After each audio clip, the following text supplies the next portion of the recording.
What's good? This Made Media Magazine checking in. Please hit that like button, hit that share, and subscribe if you ain't subscribed to my channel. Don't forget to leave a comment. This right here is Prison Stories. I'm gonna tell you about the time I got into it with my celly. I had to put hands on him. First off, in no way, shape, or form, I'm trying to glorify this situation. I advise everybody to stay on the straight and narrow. Don't get in trouble. Stay out of prison. You won't have to worry about bullshit like this. So back to the story. I've been in county for about at least 6-7 months. And I guess, because I stayed to myself, you know what I'm saying? I was, reading my Quran and reading magazines and, writing letters and, just staying to myself, preparing myself to go to prison. So, the CEO came up to me and asked me if I wanted to be a tier worker, you know what I'm saying? And, I always was against the tier workers. I always gave the tier workers a hard time. I always called them all, y'all working for the police and all this other shit.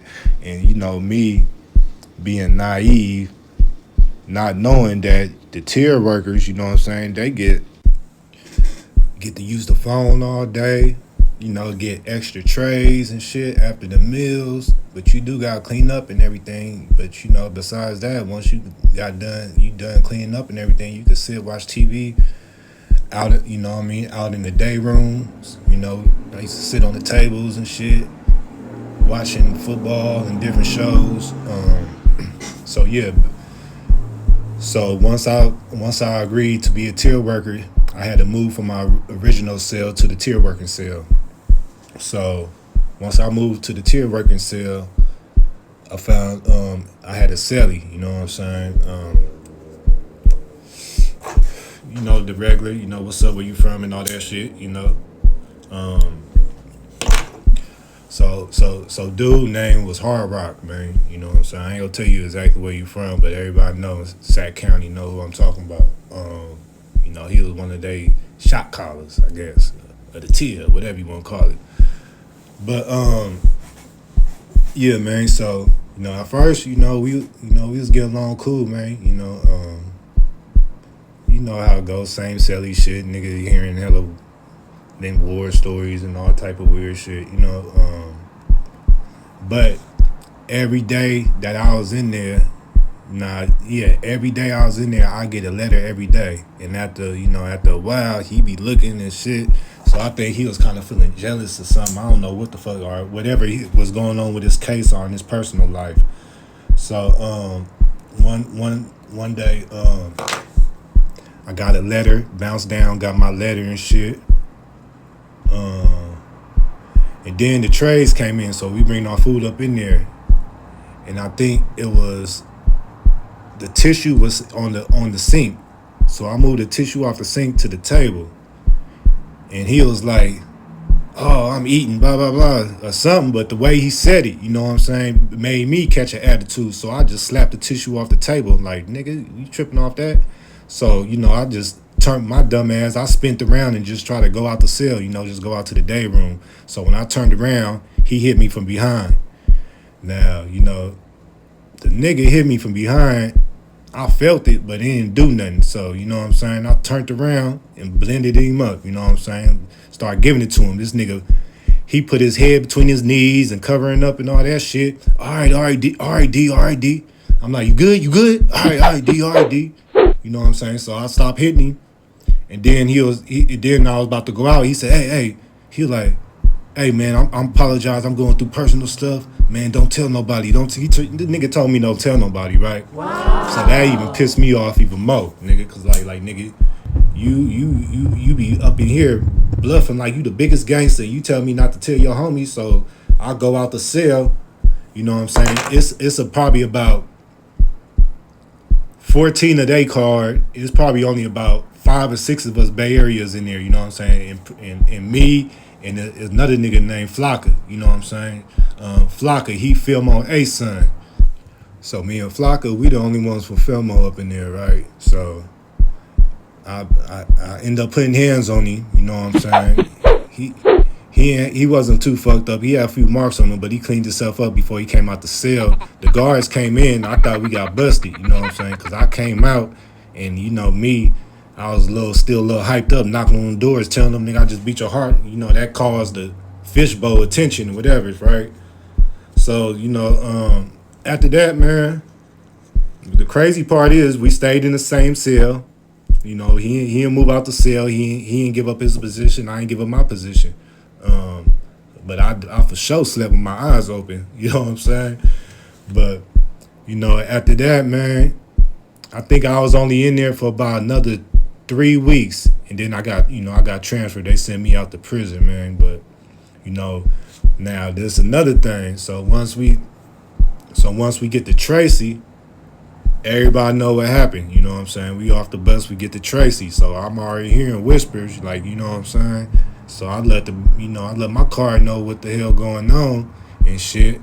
But ain't nothing came out, you know, except for us just looking at each other, little mugs and shit like that. But ain't nothing transpired, you know, further than that because, you know, unlike the county jail, when you in prison, it ain't no such thing of one-on-ones. Like if I was to fight a Crip, it ain't gonna be no one-on-one. It's gonna be Bay Area card versus the Crip card and shit like that. You know what I'm saying? It's so segregated in prison. You know, it's segregated to the point where we have our own water fountains. We have our own toilets. We have our own times when we go in the shower. You know, it's the Bay Area time to take showers. You know, it's the whites' time to take showers. You know, this California. This California prisons. I was at CDC. I was at first. I went to Tracy reception. You know what I'm saying, and then they sent me to Old Folsom. When you in county and when you about to go to prison and you sentence, the little I guess the prison social worker, I don't know what the fuck they are, but they come and they ask you. I mean, they come and ask you what prison you want to go to. They give you you get 3 choices. None of my choices was Old Folsom. So you know what I'm saying. I for sure my number 1 pick was Quentin. You know, shit, they ain't send me to Quentin, but overall, man, you know, my experience in prison wasn't all that bad. You know what I'm saying? Like I was doing a lot of bullshit, like as far as fighting and shit. But you know, right before I went to prison, you know, my grandmother passed. You know, like a week before had to go in. You know what I'm saying? So I was already carrying that around and shit. But yeah, man, that was just a little quick story, you know, about the time, you know, I got into it my celly, man, you know what I'm saying? At the Sac County jail, you know, and it kind of spilled over to Tracy reception. You know, Old Folsom was a cakewalk. Old Folsom was cool, you know, but at the end of the day, man, all the youth stay out of jail, you know. Prison ain't nothing cool. Ain't nothing cool about going to jail. Ain't nothing cool about going to prison. Get you a job. Get you a trade. You know what I'm saying? If you play sports, stick to it, man. Yeah, though. But this Big D, man, this Media Magazine Prison Stories, you know, I'm going to get back into these stories, man. So make sure y'all hit that like button. Big D made it slap. Goodbye.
Turn me up.